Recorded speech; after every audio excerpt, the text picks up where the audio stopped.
What's up, everybody? Welcome back to another Comically Boston. Ooh, I'm excited. Today we are talking about a little bit about Doom Part 2, although I'm going to dedicate a full video tomorrow, so don't worry about that one. But if you missed it, yesterday's video just came out. On Sunday I dropped a Lego video, but it also is a Dune video because it's the Lego Dune Royal Atreides Ornithopter, which is a very cool build. I have it now on display over there. So, go check out that video. Thank you guys very much if you have. But today we're going to be talking about some shows I've been watching over the last week, a little bit of news, how I think cinema is back. Dune Part 2 was amazing, so we're going to talk a little bit about how it is just revitalized film. It is at 178.5 million currently, and we're like halfway through Sunday when I'm filming this. I have to work on Monday, so I'm not going to be able to film early Monday morning, but I wanted to be able to get a podcast for you guys.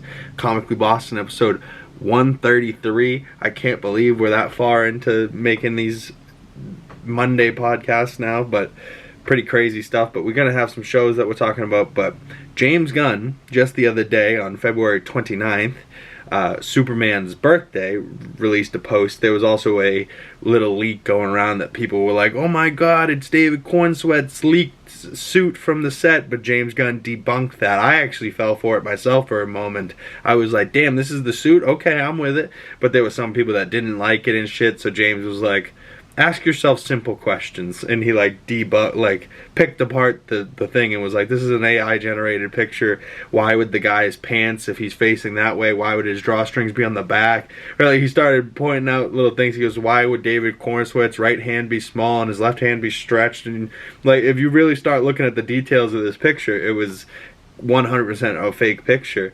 But you know, we'll get into that. That will be my final topic, will be Superman, and the new title for Superman Legacy is now just Superman, and why that's such a crazy thing. But first, we got some news.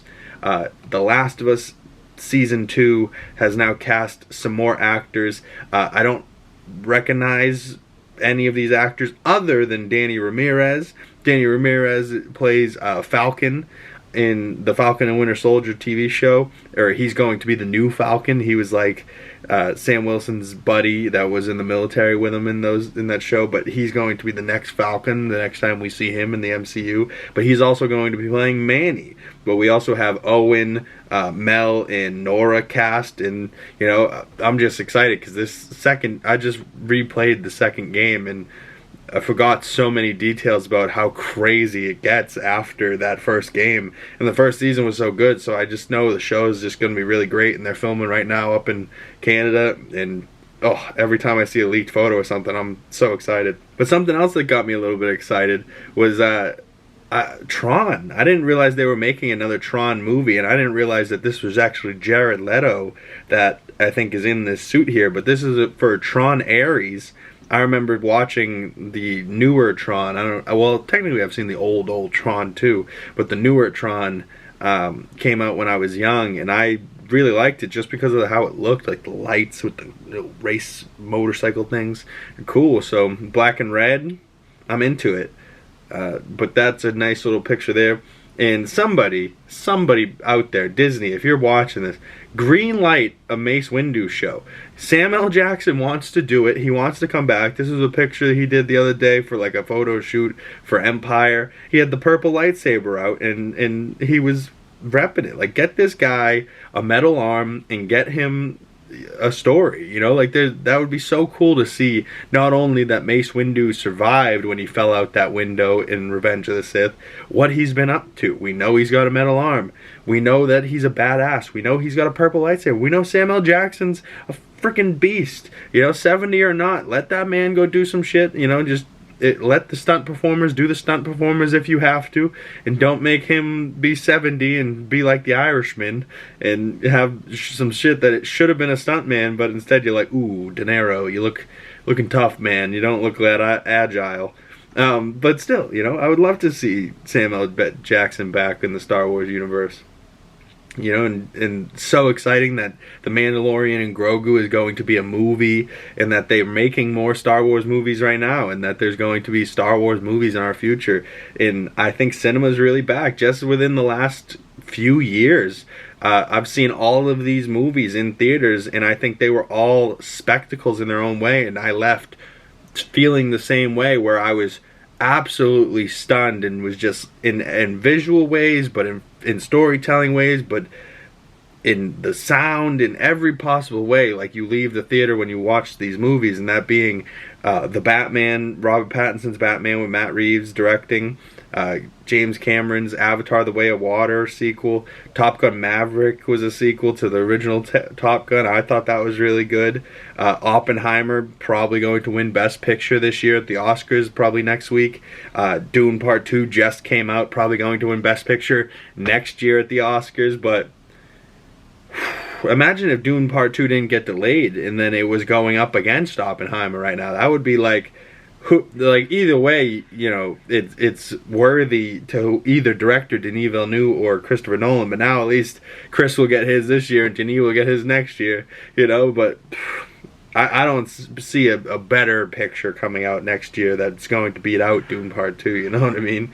That is just so insane. I can't get over it. I almost want to go re-see it today so that tomorrow when I film the Dune Part 2 full spoiler, my reaction, my breakdown, my favorite parts, you know, my full thoughts on the movie, that I'll have not only one watch, but I'll have a second watch in there, because I'm that obsessed right now and I really just want to see it. But some other things that I've been watching that I'm really, really into right now, on Max, there's Tokyo Vice, that's in its second season, just came out with the 5th episode, and that was a banger of an episode, and I'm like so in on that show, and the Yakuza and the Japanese, the early 2000s, everyone smoking cigarettes inside, and Jake Adelstein is a reporter, and it's just such a good show. There's just such juicy little details going on there.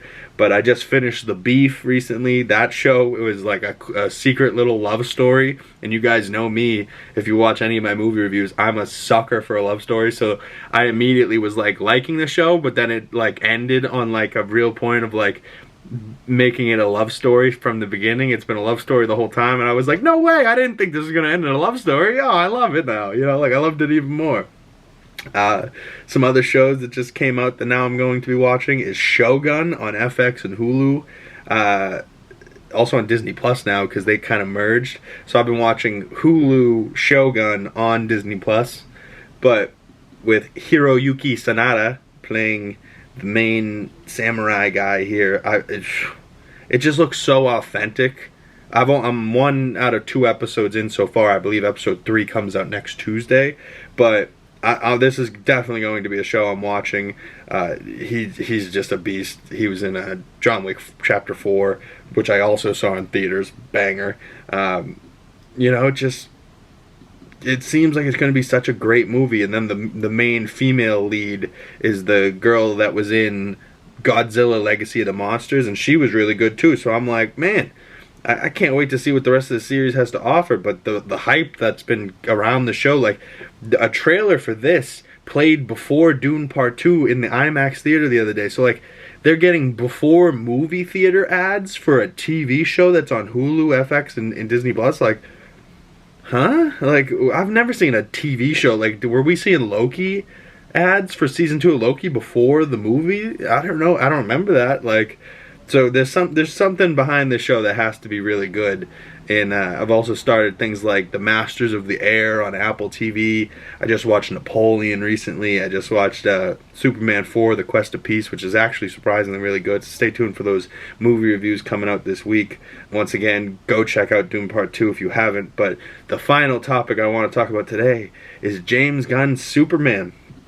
Oh, and he released this picture saying happy birthday to Superman, and that I've realized when I first was writing the script, I wrote it as Superman Legacy, and now with the final write of the script, I've realized that this movie's name is just Superman, the same title as the original Christopher Reeve Superman, except that one was Superman the movie. So this is like just bam, Superman, and it's just probably going to be this emblem, and we're just going to get it when we get it. But I have so much faith in this man. Like, he just writes my type of movies when whether it's, you know, the early Scooby-Doo movies that I loved when I was a kid, or the Guardians movies that I loved as a young adult and now a grown-ass man. Like, the last movie I saw that he did was Guardians 3, and just wrecked me.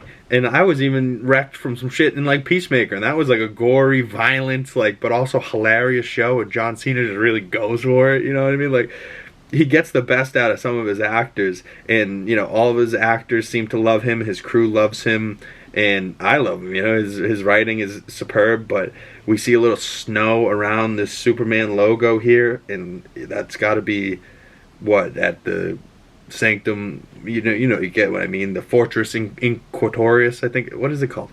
I'm saying it wrong, but you guys know what I mean, the Superman's lair down in the Antarctic or whatever. We also saw this little picture of Rachel Brosnahan's TikTok that after the first day of shooting, it was like the Superman theme song, bum, ba, ba, ba, bum, ba, ba, bum. And then David Cornsweet's Superman and Lex Luthor, now Nicholas Hoult bald, leans into the shot, and it's the three of them being cute.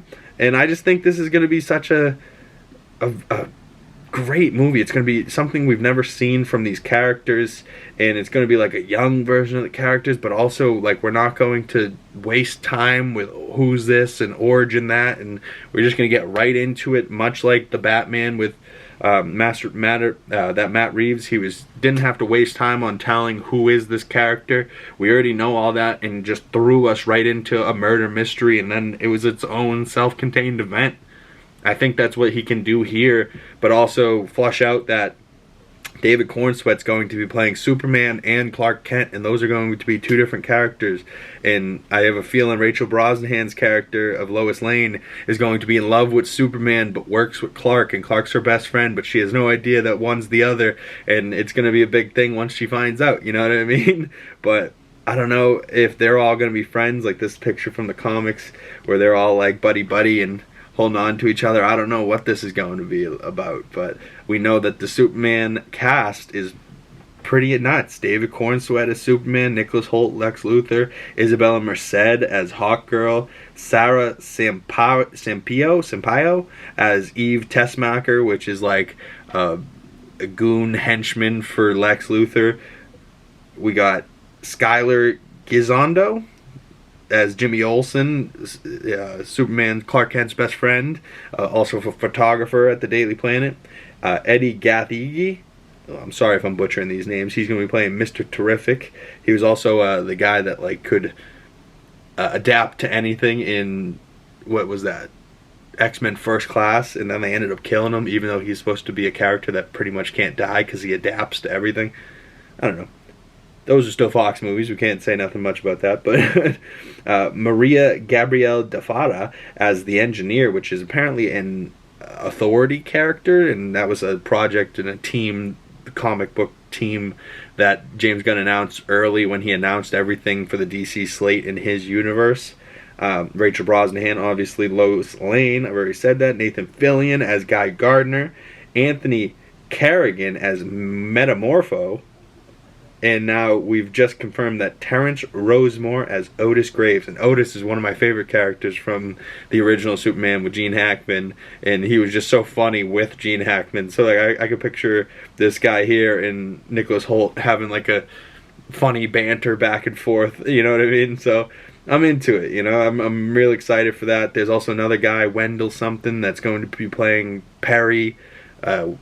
Walter Perry's, I don't know, Mr. Perry, the guy that's the chief editor of the Daily Planet. So I don't know, I think the Daily Planet's going to be bumping. I think these characters are going to be fun and young, and, you know, they're not going to be dragged down by things that we don't need, and we're just going to be able to have a fun story in a universe that's going to be crazy. And I can't wait to see what James Gunn builds out. But stay tuned for more. We got more movie reviews coming this week, and stay tuned for a huge breakdown for Doom Part 2 coming tomorrow. And I will see you beautiful people in the next video. Peace.